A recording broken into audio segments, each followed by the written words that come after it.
Okay. What's up, guys? What's up, guys?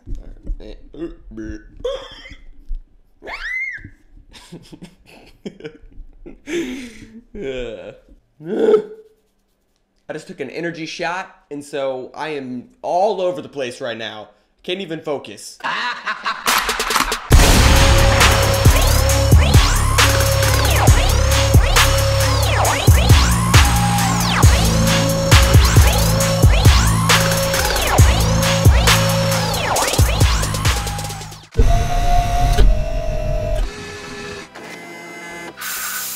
Why, hello there, everybody. Welcome back to another gaming topic commentary where we talk about dolphins. Just kidding, we don't talk about dolphins, we talk about video games. No, but seriously, if they made a video game about dolphins, then maybe we might have something. Alright, so what are we talking about today? Well, today I'm going to explain to you guys why some of you love your video games. Now, whether or not you try to reproduce with your video games is completely up to you. I'm sure some of you have tried.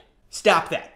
Okay, that's disgusting and weird. But today we're talking about the emotional connection between a player and a video game. Now, game enthusiasts, game developers have very much narrowed down all of the emotions that go into creating a video game into 5 major focus points of lore. To be honest with you, I hate saying that word. Lore. Lore. I tell you what, it's a good thing I don't have to spell that, because I don't know how.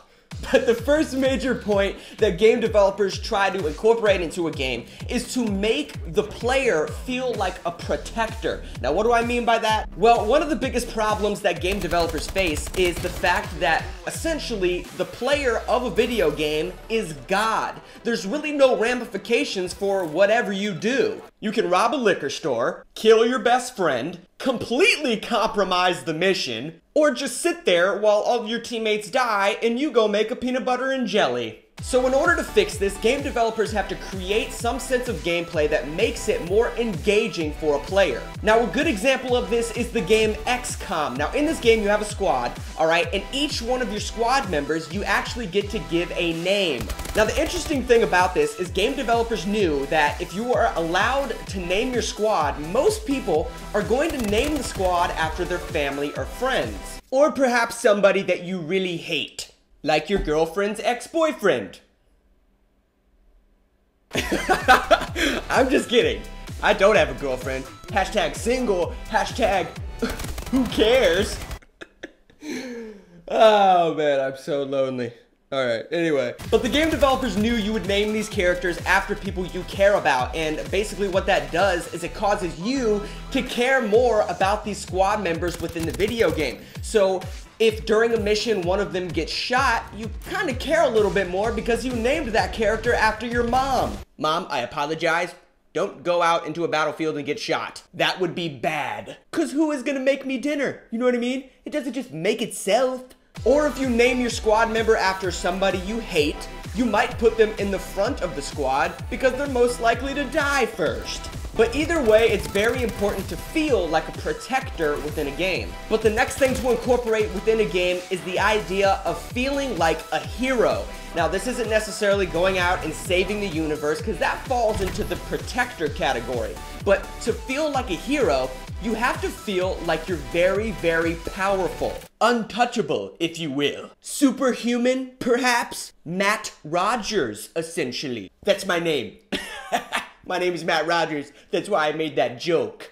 But yes, players want to escape reality and indulge themselves into a completely new universe. And that's why it's so important that video games make you feel so powerful, make you feel so untouchable. A great example of this is World of Warcraft. All my WoW fans, let me hear ya. I don't hear ya. Where you at? Oh. All right.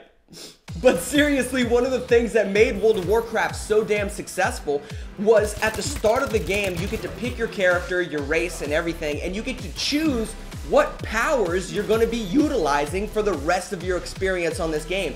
And as you continue to level up, your character got more powerful and more powerful and more powerful, and you wanted to make your character as powerful as possible. I was a night elf priest, okay? I was healing people by day, wrecking noobs by night. See me in PvP. You won't. You won't because you don't want it. All right? So I'm sure a lot of you understand why exactly it's so important to make a player feel powerful. Now this next topic that is crucial to have within a video game is a little bit sensitive, all right? And we're talking about love. Ooh, can you feel it? Can you feel it in the air? Now, some developers choose to use romance as their aspect of love. Master Chief and Cortana. Cortana?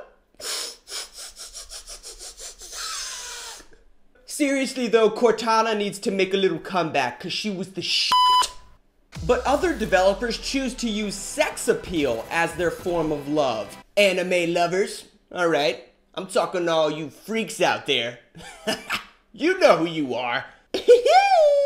But either way, humans care very much about love for the simple fact that reproduction is a very sought after natural instinct that we have inside of us. Sadly, however, female gamers have a harder time feeling more engaged with the title because game developers are assuming that the player is actually a male because we make up the bigger population of gamers. So when they create love within a story, normally it's geared towards a male audience. Now I'm sure all the females out there are like, I know, I want like a manly man, like a lumberjack manly man. If only they would make a video game about me.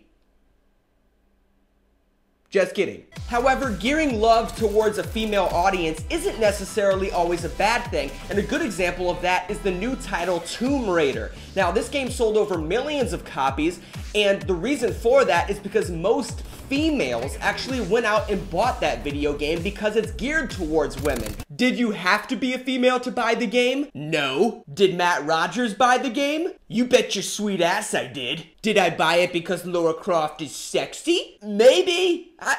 Who knows?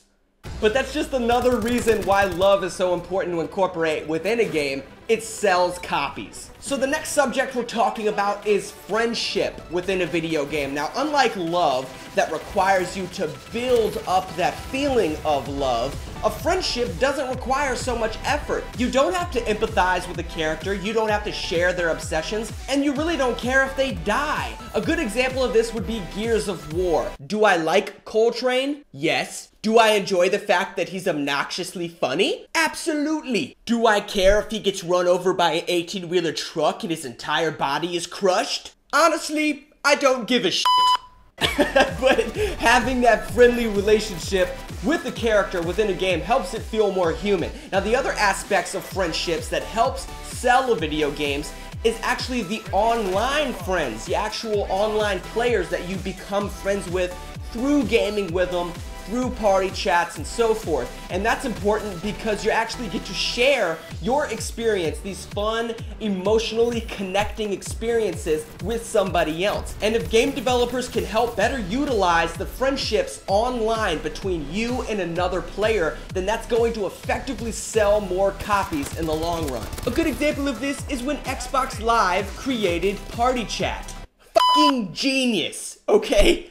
I can chat with my friends when I'm not even playing the same game? Are you kidding me? Now, the last subject we're talking about is very, very simple, and that is it's important to also make the player feel like a victim. Now, at the start of this, you heard me talking about how one of the biggest problems game developers have is that the player is essentially God. There's no ramifications for your actions. There's no reason I should be scared of the big-ass dragon, and a new life is just a reload away. However, the only thing that can truly be hurt from playing a video game is the player himself, okay? I'm talking about me, I'm talking about you, alright?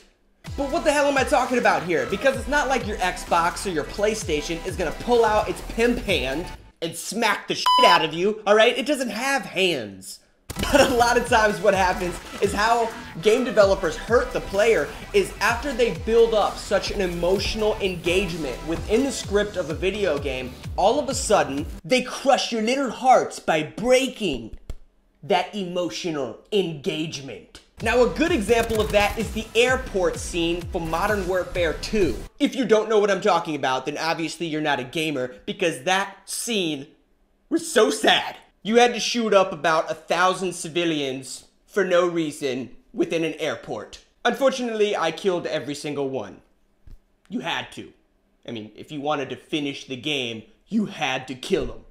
But during that scene, the game effectively made the player feel like a victim, because in order to move on with the game, continue forward to try to prevent these terrorists from blowing up the entire world, you had to massacre thousands of people. I am not a horrible person, okay, I promise.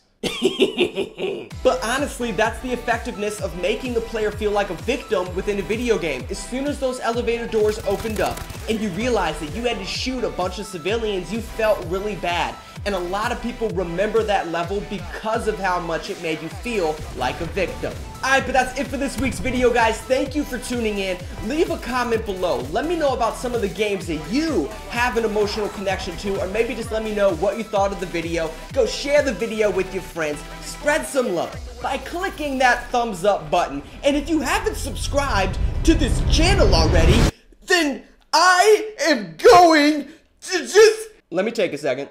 Alright, I got a little emotional there, but hopefully you subscribe. Alright, but I'll see everybody here in a couple days, alright? Keep living that life. Okay, hold up. Because that's what thugs do, baby. Take it easy, guys.